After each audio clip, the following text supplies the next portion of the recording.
Hello दोस्तों, आज का विषय सच्चा वेद और अध्ययन का भाग मत्ती 9 अध्याय 9 से 13 पद पढ़ेंगे, लेकिन मैंने यहाँ 12 और 13 पद लिखा है। वहां से आगे बढ़कर यीशु ने मत्ती नाम एक मनुष्य को मैसूर की चौकी पर बैठे देखा और उससे कहा, मेरे पीछे हो ले।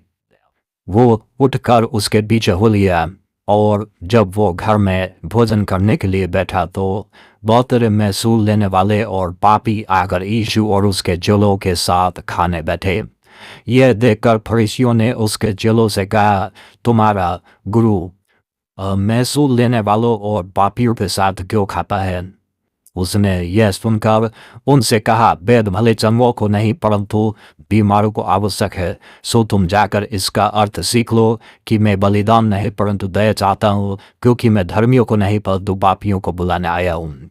दोस्तों, प्रभु यीशु मसीह जब इस जगत में आए तो उनके जन्म से पहले ये कहा गया था कि वो पुत्र जनेगी तो उसका नाम यीशु रखना, क्योंकि वो अपने लोगों का उनके पापों से उद्धार करेगा। यीशु के इस जगत में आने का उद्देश्य ही था कि जो लोग पाप में जिंदगी जी रहे हैं, जो लोग पाप के दुष्प्रभाव में हैं और पाप के चलते जो लोग तरह तरह नाना प्रकार रोग और बीमारियों में हैं, उनसे उनको बचाए। दोस्तों, यीशु मसीह इस जगत में आए और उन्होंने उन हजारों लाखों धर्मियों को प्रचार करके परमेश्वर का वचन बताया, परमेश्वर की इच्छा बताई, लेकिन फिर भी उन्होंने परमेश्वर का वचन ना सुना और ना मन फिराया, परंतु इसके विपरीत उन्होंने यीशु को क्रूस पर चढ़ा दिया और कांटे से कीलों से ठोककर दोस्तों उसको जो है जान से उसको मार दिया।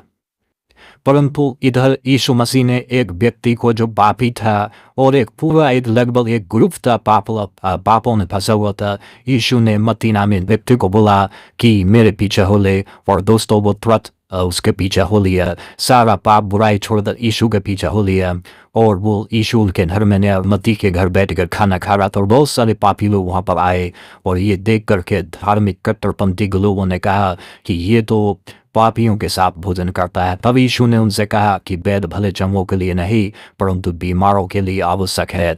मैं धर्मियों को नहीं परंतु पापियों को बुलाने के लिए आया हूँ।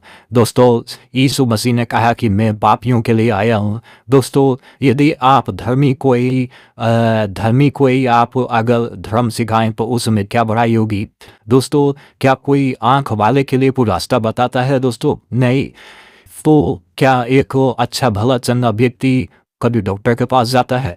कभी भी नहीं। दोस्तों, ऐसे ही यीशु मसीह के अनुसार जो यीशु मसीह कहते हैं बीमार वेद भले चंगों को लिए नहीं परंतु बीमारों को आवश्यक है। तो दोस्तों, ये उन पाप में पड़े हुए लोगों के लिए कहा जा रहा है जो लोग पाप में जिंदगी जी रहे, जैसे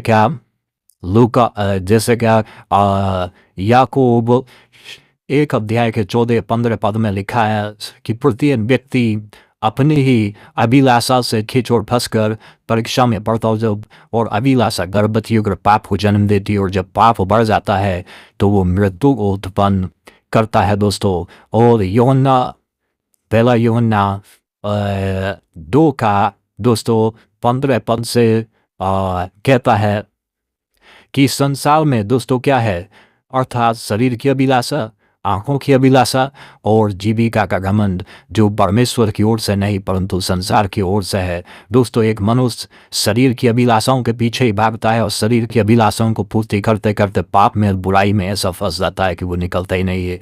आंखों की अभिलाषा आंखों की तृप्ति के पीछे भागता है और जीविका का स्वाद के पीछे भागता है। और दोस्तों, आज यदि हम कहें शरीर की बीमारी से ज़्यादा भयंकर मनुष्य को जो पाप से बीमारी हो रही है, पाप की बीमारी कहिए, तो दोस्तों आज अधिकतर लोग शरीर की बीमारी जानते हैं, लेकिन कुछ ऐसी बीमारियां हैं दोस्तों जो शरीर पे नहीं परंतु दिमाग, कल्पनाओं और सोच विचार में है। जैसे दोस्तों एक शुगर है, ब्लड प्रेशर भी है, और दोस्तों कई मेंटली रोग है, मेंटली डिजीज है, बहुत सारी चीज़ें वो बीमारी के पाप से पैदा होती है। दोस्तों मैं उन सबको बताने नहीं चाहता, लेकिन दोस्तों पाप भी एक बीमारी से भयंकर चीज़ है जो मनुष्य को गड्ढे में ले जाता, बुराई में ले जाता है, और लोग जो है हाई डिप्रेशन में चले जाते हैं, बुराई और डर और भय में चले जाते हैं, यहाँ तक कि बहुत सारे लोग सुसाइड भी कर लेते हैं। दोस्तों ज़िंदगी की आशा निराशा सब खो देते हैं, होप खो देते हैं, उनके जीवन में कुछ नहीं। यीशु ने उनको बचाया और उनको जीवन दान दिया। दोस्तों यीशु मसीह वो सच्चा वैद है। आज समाज के लोगों के बीच में यदि यीशु के वचन को बताएं तो बहुत सारे लोग विरोध करते हैं कि यीशु का वचन है, मत बताओ। दोस्तों जो लोग यीशु के वचन को बताने से रोकते हैं, और वो समय ऐसे रोकते जो यीशु को वचन बताने से रोकते थे, पापियों को नहीं चाहते थे कि वो मन फिराए, और वो नहीं चाहते थे कि लोग स्वाभिमानी का जिंदगी जिए। यीशु ने पापी लोगों को बचाया और ये प्रूफ किया कि जैसे तुमको अधिकार अच्छे जीवन जीने का स्वाभिमान के साथ सर उठाकर, इनको भी जो है ये अधिकार है कि स्वाभिमान का सर उठाकर जिंदगी जिए। यीशु ने बताया कि ये अपने आप से नहीं परंतु ये गुमराह कर दिए गए, ये इसीलिए पाप में पड़े क्योंकि इनसे किसी ने हमदर्दी नहीं जताई, इनसे किसी ने प्रेम नहीं किया, इनके साथ कोई बैठा नहीं। आप उनके साथ बैठ कर तो देखो वो लोग बदल जाएंगे।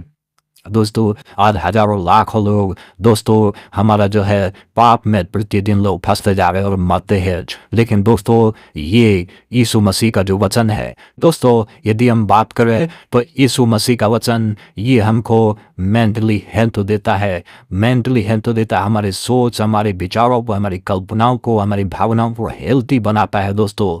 और ये जो है हमारे लिए बहुत ही ज़्यादा लाभदायक, दवाई से ज़्यादा इसकी ज़रूरत है दोस्तों। यदि हम और यीशु के वचन को यदि पढ़े और सुने और माने तो मैं आपको विश्वास दिलाना चाहता हूँ कि आप 90% बीमार होना ही बंद हो जाएंगे, क्योंकि परमेश्वर का वचन में दोस्तों परमेश्वर का अनुग्रह और परमेश्वर की सामर्थ है। दोस्तों मनोविज्ञान भी मानता है, दोस्तों मेंटली रोग वाले भी इस चीज़ को मानते हैं कि हाँ इन चीज़ों की ज़रूरत है। दोस्तों आप परमेश्वर के वचन को पढ़िए, उस पर विश्वास कीजिए। दोस्तों आज के हमारे साथ जुड़ने के लिए आपको बहुत बहुत धन्यवाद।